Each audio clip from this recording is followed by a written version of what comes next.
we're getting down to the end here. Definitely the deadline. The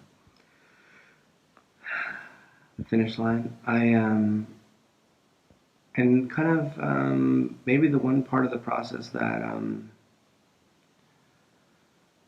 a lot of people seem to be interested in. This is the digital part. This is the part that I talk a lot about the process. People come into the gallery, the studio, and I can show them a lot of, how I work. But this is the one part that I don't really show because it's, I don't like opening the computer, and this is kind of an intimate space. So we're going to jump into the digital realm, kind of like Tron. The next video, or we'll edit this video to kind of jump into the screen itself. But before we do, I'm just going to set it up a little bit. I got my computer open, I've got a file open, I'll talk more about that, and I've got my tablet, so that's where we do a lot of that. That's the interface. I guess the important thing that I wanted to mention, or the thing that, the process part that I think is interesting, is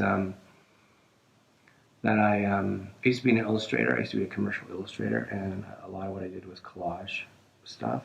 And then I got into film production design, art directing, production design, and got away from painting and drawing. Not drawing, but finishing illustrations. I would do a lot of drawing, communicate a lot with a pen and pencil or whatever, but never got a chance to, or rarely got a chance to finish work as a production designer working in film. It's a lot of hours. But what I could do is play around on the computer in a few spare moments I would have. So I started painting digitally in Photoshop as a kind of hobby, and also as a kind of collector kind of person. I started looking for and purchasing custom Photoshop brushes. That is a whole cottage industry. Programmers are making brushes, digital brushes for Photoshop that emulate watercolor and palette knives and all that fun stuff. So I was playing around with a lot of that stuff while I was, 20 years in film, 25 years.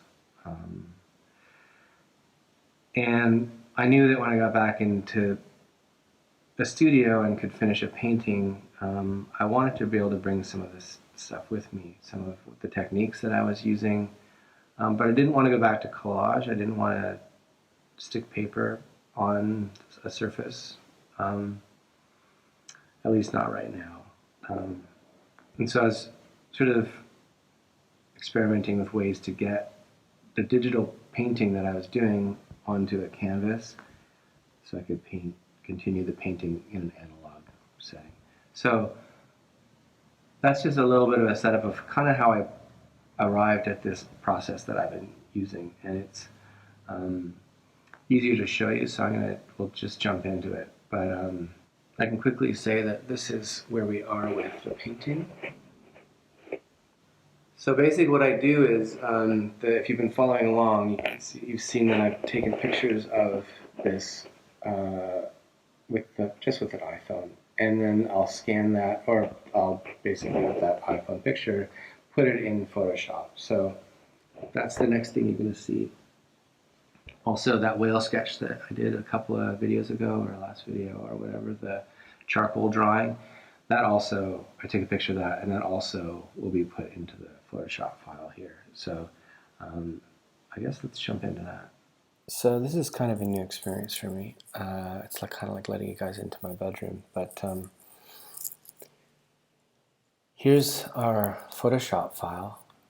I put the picture I took from my iPhone of the painting into this file. Also, I want to open my whale. She's now a she. The piece that we started with the El Rey, the King, the piece that was on the Pacifico Journal. It's the same size, 3 by 4 feet, and I sort of was at the beginning used it as a reference, but it's the piece that we're doing here. I thought would be a nice kind of sister piece for it. So it's going to be the Queen. This is Lorena, and here she is, the digital sketch that the charcoal sketch, and we're simply gonna cut her out here and put her into this painting.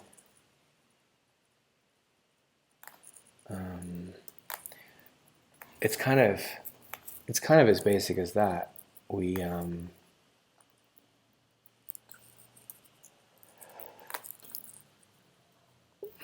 want to crank her a bit so she's an outline.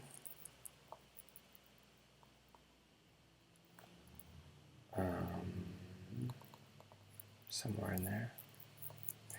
And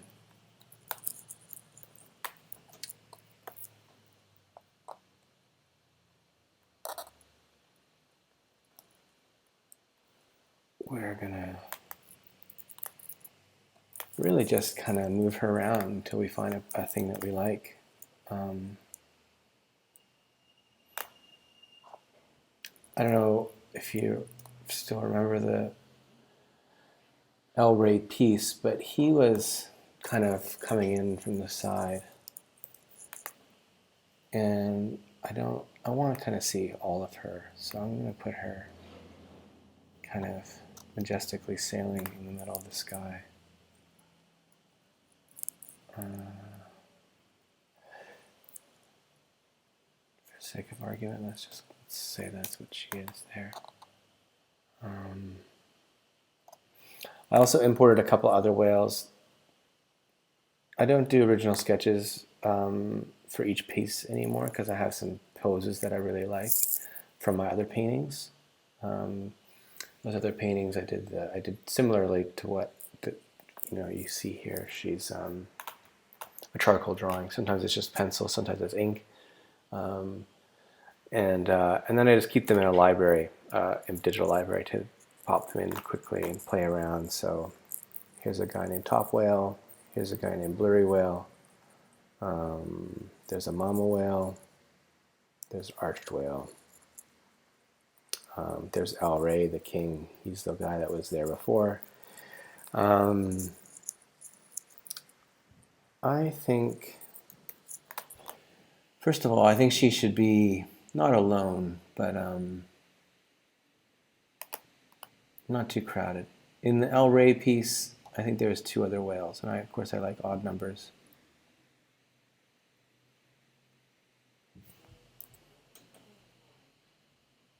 So I'm thinking, well, let's go with that for now.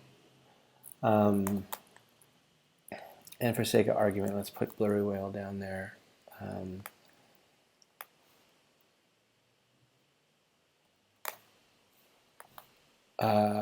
Again, sometimes so this guy was an ink drawing, I think. And we're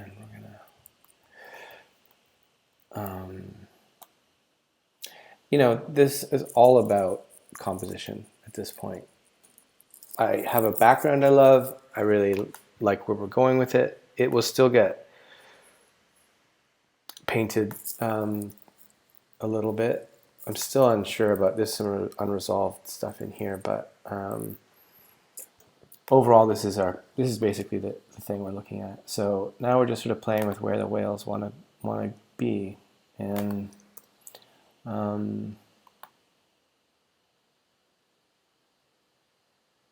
2 whales might be actually all we need.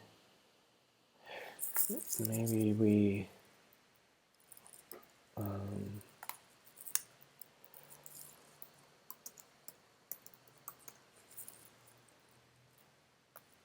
maybe we'll actually make her bigger and see how she sits. here in the sky.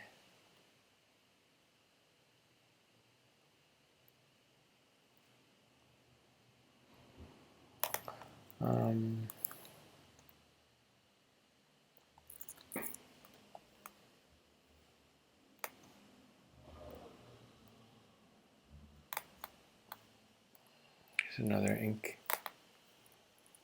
This is a mixed charcoal ink drawing. This is from a previous painting. So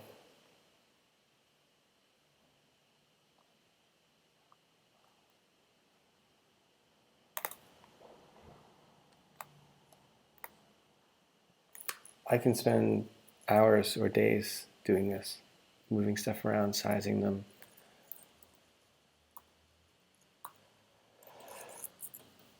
But I think, you know, usually the gut reaction is the one.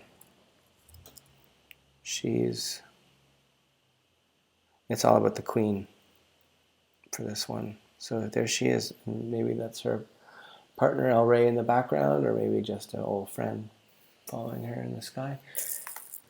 I kind of like that the way it is. So we're going to save it. Yeah. So, and this is where also I can sort of fill her in. Like this guy was an ink drawing, was an ink wash. You can kind of see India ink brush.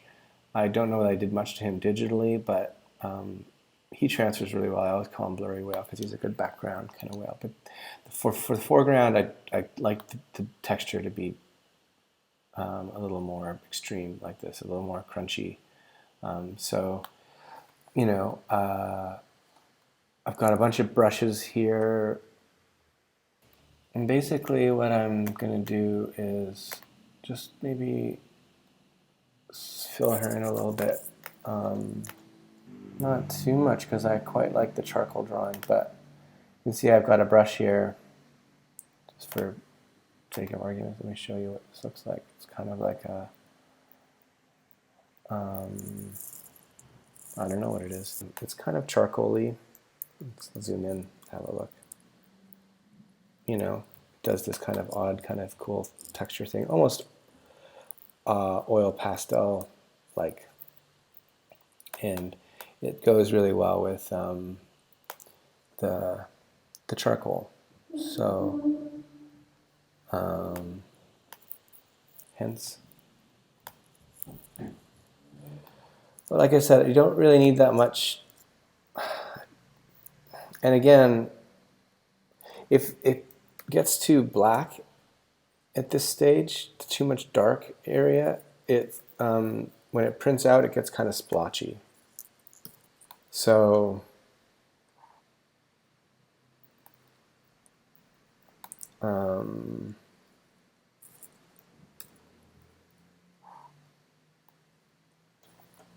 make sure she's black and white. Yeah, you know, I kind of like the way this is looking. I don't want to,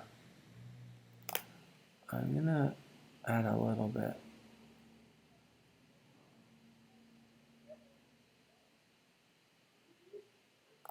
To her fin.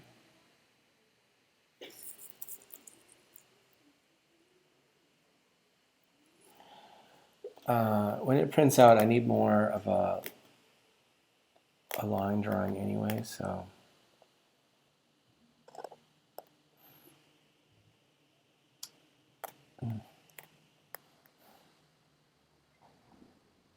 now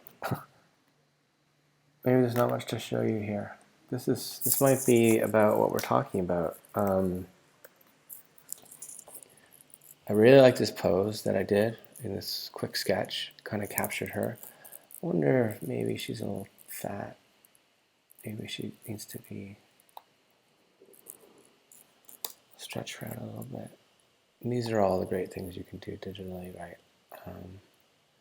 So, and one of the reasons why I do it this way is because if I was drawing her out, you know, it worked out pretty well with the charcoal, you know, and I could easily do that on, I mean, I say easily, on the painting itself, but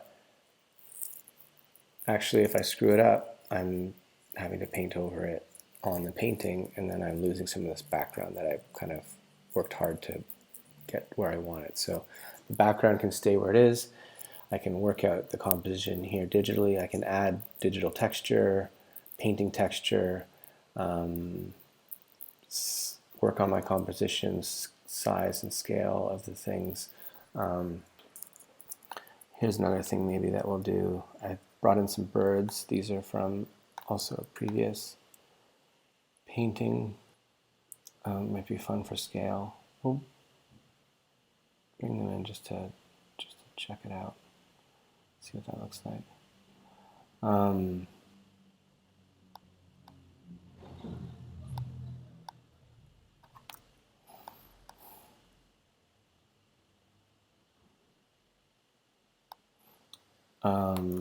These were just like quick ink sketches of birds that I keep in my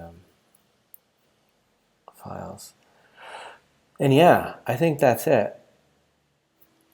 Save that. And basically what we're doing now is, so it's pretty basic what the process from here is. We lose the background, so we have just our ink layer, and we have to flip it because it'll be reversed when it prints out. It reverses, and it'll be a stamp, basically making a stamp for our transfer, and that'll be next. And I think that's all I have to say about this. I wish there was more stuff to do, but I'm really happy with this sketch, so I'm not going to fuck with it in the digital realm this time. But there we go.